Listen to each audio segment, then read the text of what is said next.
Hi, this is the second part of chapter discussing chapter 6 here. This is chapter 6, where we discuss managing bandwidth. And we said this chapter consists of three parts: balancing the bandwidth techniques in FPGA, and scaling of design. And we discussed the first topic, and we'll try to do the next two topics, which is bandwidth in the FPGA and scaling the design in this lecture. Just to remind you, what we are trying to do here in this lecture is that what we are trying to avoid here is that you have a process finishing the data or producing the data to another process. So this is process 1 and process 2.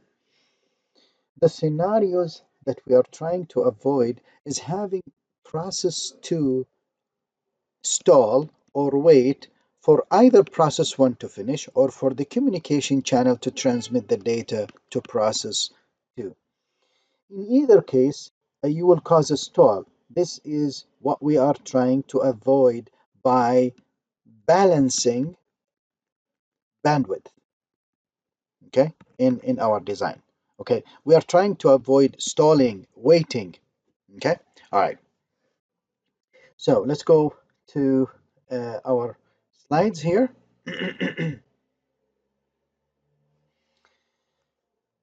Balancing techniques in FPGA, and we'll talk about on-chip and off-chip memory, and this is our main point actually.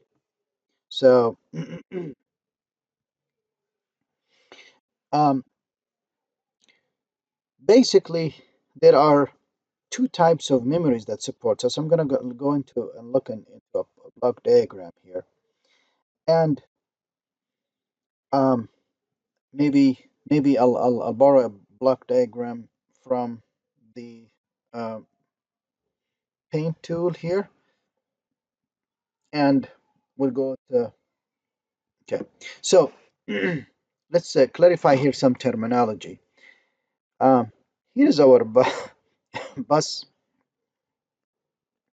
inside our system, and we have here is our let's say, for example, hardware core. This could be anything. This could be encryption engine, decryption engine. They could be compression engine, etc. Whatever this does. And here's our microprocessor. And it is assumed that both these microprocessor and the hard core somehow they live in the same FPGA chip in our discussions here. And of course, you can have always otherwise. And here outside here you have the memory. Okay, all right. So right here with the interface with the outside, we will have this memory interface, memory interface. Let's just say memory interface. Now, inside this core, we will have somehow a, let's just use another color here. Inside the core, we will have somehow a memory here, small RAM memory. We refer to this as local memory. And here inside the FPGA, we will have some kind of a memory as well. We refer to it as remote. Now notice it is remote in with perspective to this core. But this remote, the remote memory, it is on chip memory. So why it's on chip? Because it's inside the FPGA chip.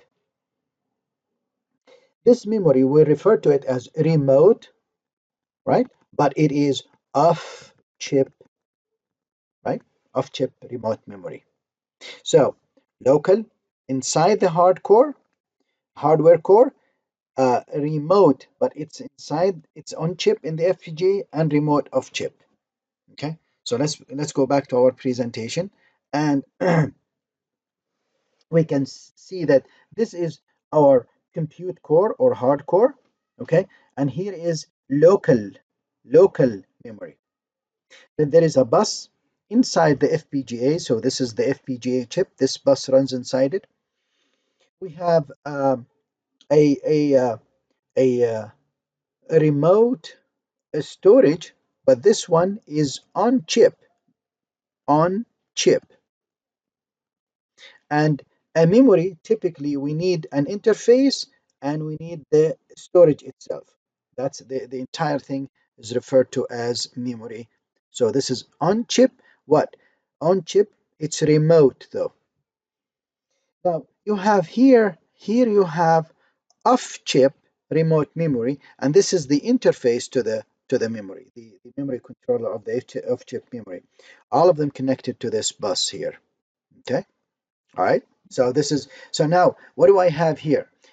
As far as this hardcore here, I have the registers, right? Maybe I use a different color here.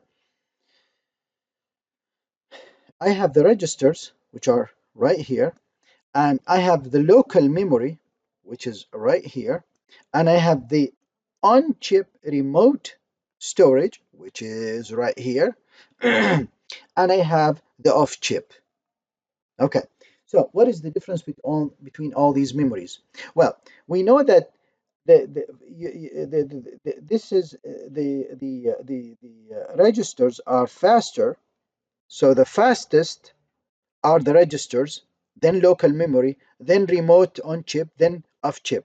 But in terms of size, this is larger. So registers won't be enough, will not be enough for memory. We need local storage. But if the local storage is not enough, we need the on-chip remote memory. But if this is not enough, we need the off-chip remote memory. But obviously, the preferred are the registers because they are much faster. Okay, so this is the trade-off. So let's go back here. Okay, so you can see that in terms of the hardcore, here we have the registers, local memory, on-chip, and local and remote on chip, and then this should have been actually split into two parts here, the local and remote, both of them on chip, and then the off chip, and then the disk. Notice the speed. This is faster here, all right, but here larger. Okay. Well, it sounds similar to what we covered in computer organization and computer architecture course, when we have the processor and it interacts with registers and levels of caches, and then the RAM, and then the disk. And we know that the fastest are registers, then caches, and then the RAM. It's true there are similarities, but with the platform FPGA, we don't have the complex structure here of these caches. These caches they tend to have complex placement and replacement rule, which we don't need to overbore ourselves or add an overhead for ourselves when we design caches, when we design FPGA designs. Okay, now so let's take a look at some of these let's take a look at some of these see. Okay, so one thing let's get we said that we have these levels of memory for the hardcore, the registers, the local on-chip, and the remote on-chip memory, the local, the on-chip, and the remote on-chip. Notice the memory has two parts, an interface and storage. Interface or controller and storage. And then one thing we wanted to mention here is that the speed access for registers, typically one cycle, okay, fast. Local on chip, local and on chip. This is inside the hardcore. Typically, simple handshaking of the signal should allow you to access those RAM blocks. You need 1 to 2 cycles. But if you are remote and on chip, you really need a bus request and go through the bus interface. It's typically a few tens of cycles. But if it is off the chip, now you're talking tens to hundreds of cycles. Okay, so obviously it is better to be here, all right? But if you need storage, and size, you want to use the off-chip memory because it's larger in size. Okay. Now, um, there is we mentioned this point is that for processor the cache includes really sophisticated controllers for various placement and replacement policies, but the on-chip and off-chip memory for our platform FPGA can be constructed easier, so we don't want to go through these sophisticated policies. Now the question here, how do we connect the off-chip controller to the system? And let's remind ourselves what is the of what is the off-chip. The off-chip is, this is the controller here that we are talking to, how we connect it to this hardware core and to the microprocessor, the off-chip memory controller. Okay, so there are different policies. Here is our off-chip controller. Okay, one way we can do it, notice how we can connect it to the microprocessor and the hardware core. Well, we have a shared bus, and we connect it to this shared bus, and in this shared bus we have the processor, and the hardware core is connected to it. Or we can connect the off-chip controller directly to the hardware core and to the microprocessor. I'm not sure I like this configuration though. Or you can connect the off-chip memory to the processor, okay, and you don't allow it to access the bus. So just to the processor, and then the memory, to get it, you have to go through the processor. Okay, so the processor sort of becomes now between the intermediary between the core and the memory, which is, again, this might be simpler for some of the beginners in embedded systems, but I wouldn't say this is efficient either. So this is what I would call for if I were to implement a robust and a good embedded system. Okay. All right, memory bandwidth. Okay, so how can I compute the bandwidth of memory? In this case, we would like to first of all mention the operating. Okay, so here's the bandwidth. We compute it as the operating frequency times data width. Okay, of this memory. Some of the memory are wide, like 64-bit here, that runs at 1 megahertz. So the bandwidth of this memory is the frequency multiplied by the width of this memory. Okay, and you get 6400 megabits per second. Okay, um, so this is the definition of a memory bandwidth, basically. So if I want to increase the bandwidth, what do I do? Well, increase the frequency or increase the width of the memory. How about latency? Well, the latency first, to get any word from the memory, we have to initiate the transfer.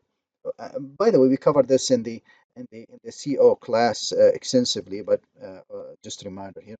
So we initiate the transfer. The request may have to go through some master on the bus, and then we wait for the memory controller.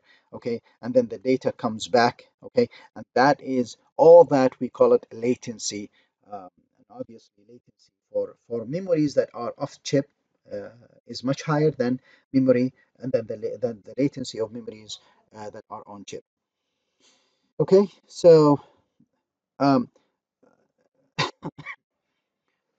what happened if I need higher data rate and I'm not happy with sending a simple memory request and I wait for that latency? Well, you go for burst mode. And burst mode, basically you send a single request and you get really multiple data for that single request.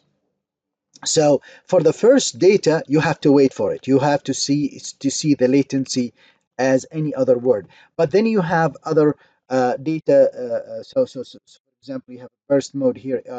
Suppose you have a burst mode of 32-bit sequential data that would give you four of those. Okay, so what is the latency to transfer four words of this in a burst mode? Well, first of all, you have to see the latency of the first word. Okay, so you have to see the latency of this word, and then the other three will come at 3 time units. Okay, very well, everyone after one cycle. Well, there are few limitations of that. The data that you request in burst has to be contiguous in the memory region. In other words, you can't hop between memory regions and burst mode. And then the length. Suppose, for example, you are requesting a burst mode of 8 words, and your system support word. You have to do them 4 by 4. Okay, so if you want a burst of 8, you need to do 4 by 4 in this example here. Okay, so in other words, you are limited by the length of whatever burst mode your system supports. Okay. Okay. Now, streaming of data, and obviously here we are talking about when we stream data from an instrument, be that a video camera or a sensor, and obviously we really need to calculate exactly the amount of time for processing and the compute cores, because if at any time we want to increase the data rate, we have to be able to process the data that are coming through the system. Similarly, if you have a system which is very fast and can produce or can process the data quickly, but your data delivery is slow, then you will have these fast processing units sitting idle most of the time. So we need to balance between the amount of time you allocate for processing the data and the amount of time you transmit the data. They have to be balanced. Now, well, suppose for you crank up the transmission of data and your system really sort of tight on processing, then you go pipeline implementation. You can speed up things. Okay. All right. In terms of memory, always the memory is a problem when it comes to high data rate. And you can use the on-chip memory and the off-chip memory, and basically for your input and output, and to retrieve intermediate or constant data from this memory. Of course, the preferred is the on-chip, and the preferred is the local on chip, then the remote on chip. And if all that is not sufficient, then you go to the off chip memory. Basically, you don't want to starve the system with no data. Okay. Uh, the last section here. So we talked in this chapter about 3 topics, which is um, managing bandwidth. We talked about first balancing the bandwidth, and we talked about um, uh, platform FPGA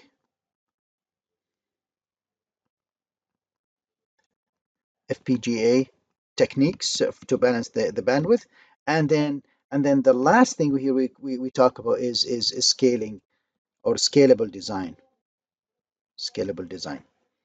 Now, uh, we know that every new, so this is our last and third topic. We are right here. We know any generation of devices, any new generation will offer more capacity, more capability, and more flexibility. So it's always a question of how can I scale my designs? Okay, well, very critical questions you should ask. First, um, you should ask these questions, or you should consider these constraints. What are the number of compute cores that you can implement in your FPGA? Suppose, for instance, you have, what, for example, he's giving an example that your core take up 20% of the FPGA resources. Well, if the core takes up 20% of your FPGA resources, it is by simple math, we know that you can have up to maximum 5 cores, right? And therefore, the number of cores that you can implement or you can scale up to, the upper limit is your available resources divided by the resources per core. So, for example, if you have, for example, let's say 100K devices of the FPGA, all right, logical elements, or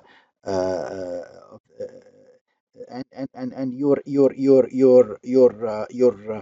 core, um, every core needs 10K of those, so you can implement up to 10K cores, 10K cores. Okay. Now, the other thing is the bandwidth. As you increase the number of cores, we need to increase the bandwidth. And we have to consider communication from to the central processor, between the cores themselves, and to memory. So we need to consider all these bandwidth impact on the system. If we increase the system beyond what the bandwidth of the system can tolerate, then we're going to end up with a stall cycle. We're going to end up wasting our design with our units and microprocessors with the stall cycles. Okay, now when we have a system here, let's say, for example, a microprocessor, and here you have core 1, and you have here, for example, core 2, etc., and a number of cores. Every one of those cores needs some attention from the CPU. So the CPU has to give certain attention to this core, certain attention to this core. Okay, so the processor to core maximum bandwidth is so let's say, for example, all these, let's change color here. If we add up all this attention to all these cores, we can call it the maximum bandwidth that the processor can give to the cores. So now the attention that can be given to a single core equals, right, equals the maximum, right, divide by number of cores. Now, if we do that and then we find out that the CPU is not given sufficient attention to each core, then you are probably adding too many of cores. You have scaled up your design beyond what your design can tolerate. So this is another constraint that you have to consider as well. Okay. Now, also, remember that when you stick devices on this shared bus, so this is a shared bus. The more you add devices, the more demand on bandwidth you will add on the bus. But what's the bus bandwidth? Well, the bus bandwidth, as we have defined it, it's bus frequency, similar to memory bandwidth, bus frequency times the data width. Okay, so what's the core bus bandwidth? How much each core can be allocated to? So if I change the color here, so let's say, for example, how much I can have a bandwidth for this single core. Okay, well, it is equal to the bus bandwidth. Okay, uh, how okay, so the core bus bandwidth equals to the core frequency, sorry, plus the bus width, bus data, and the percentage of the core bus utilization. So the core bus bandwidth equals to the bus to the core frequency. Okay, all right. So this frequency times the bus data width. All right. Okay, and times to the percentage of the core bus utilization. So we need to compute all of that and make sure that this is achievable in our scale design. Okay, if we can't provide this, if this is if we run into a problem that the core bus utilization, the core bus bandwidth, we can always think of connecting the cores into a cross switch, and this allows every core to talk to every core in a maximum bandwidth, and this is called a crossbar. It is better than a shared bus. What's the problem with the shared bus? It can saturate. It can saturate beyond its capacity. But the crossbar switch allows everyone to talk to everyone with its maximum bandwidth. Okay, but the problem that this is expensive in terms of hardware. Okay, so it offers me maximum bandwidth, but it is expensive. You can see how this crossbar switch, it has to be implemented by 4 by 4 times 4 by 1 muxes. Okay, so this is expensive in terms of hardware. Okay, so now, in terms of memory bandwidth, as we defined it, we said it's frequency times the data width. And obviously, you have to make sure that this satisfies the hunger of the core processors that are in your design. To sum up what we have said and add few ideas, we have certain limitations when we scale solutions and we increase their sizes. Processor limitations, okay. Obviously, we will have some kind of processor limitations. One proposed solutions is that uh, uh, move more of the computation to hardware, allow DMA to do the access to the memory to alleviate the microprocessor, and use interrupts instead of polling, because also this alleviates a few pressure from the microprocessor being checking the bus constantly in these infinite loops until the I/O device is done with the task that the CPU is waiting for. So interrupt saves, let the CPU does what it wants, and then we will tell it when the job is finished. So these schemes sort of enhances or reduce the pressure on processing. In terms of bus bandwidth, we can always increase frequency and data width. Okay, and we can segment the bus into smaller and localized buses, as we talked in chapter, I believe, 3, when we said peripheral bus tend to be slow, so let's put them in secondary buses. And we can always use burst modes. Okay, and in terms of memory bandwidth, we can do supports DMA, and we use separate interfaces for on-chip and off-chip, and double buffering. That should help the memory bandwidth limitation. And with this slide, we conclude our discussion of managing the bandwidth in an embedded system. And I hope that you have learned in this chapter how to balance the bandwidth. I'll see you in the next lecture. Thank you.